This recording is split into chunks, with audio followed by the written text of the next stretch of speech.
Ithukira ria athuri a nyumba 10 matũra-inĩ ritire riraigwo wega amu kũringana nao matire maraheo hinya uria mabataire kung'ethanĩra na aria maragagia muingi matũra-inĩ na nikio maroria thirikari imatambure na gutuma wira wao utamburikane. Athuri aya kuma matũra-inĩ matiganĩte magomanĩte taũni-inĩ ya Nanyuki kwarĩrĩria uria mangĩkinyaniria wira uria mathukĩirwo matũra-inĩ. Gũkũ gwitũ nyumba 10 nĩ rutĩte wĩra wega mũno tondũ nĩ koragwo athuri manyitanĩire.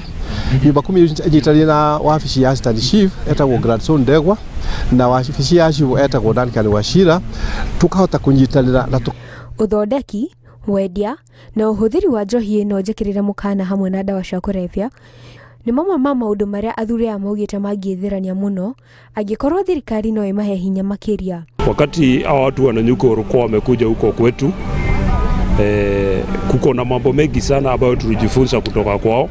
Ya kwanza kupigana na madawa ya kulevya, ya pili kupigana na ukora na uhalifu aina nyingi, na tumepigana naye vya kutosha mpaka sasa Karatina iko sawa. Maugĩte nĩ makoragwo marĩ itugĩ cia bata mũno wathani-inĩ wa matũra na ithukĩra rĩao harĩ kũmatia ũrũmwe wa mũingĩ wa matũra no wanjĩtie kuonekana. Koguo nĩ tũkinyĩte handũ gũcokia ũhoro wa madawa ya kulevya thĩ biũ ũndũ atĩ Karati no ngĩũka nginya kuona indo ta icio nĩ ũndũ ũrakorwo ũrĩ hinya mũno. Mũnini wa commissioner ya Irathĩro Patrick Muli augĩte athuri aya nĩ mateithĩtie thirikari na njĩra nene harĩ kũgacĩrithia ũgitĩri nĩ amu nĩ maheanaga ndũmĩrĩri cia ũgacĩru wa maũndũ mothe marĩa marahanĩka matũra-inĩ mao.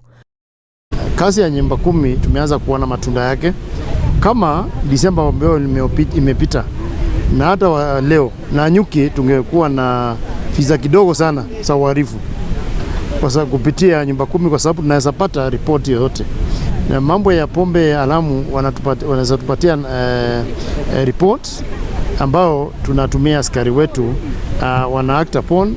Handũ-inĩ ha Inooro TV njĩtagwo Muthoni wa Gacathi.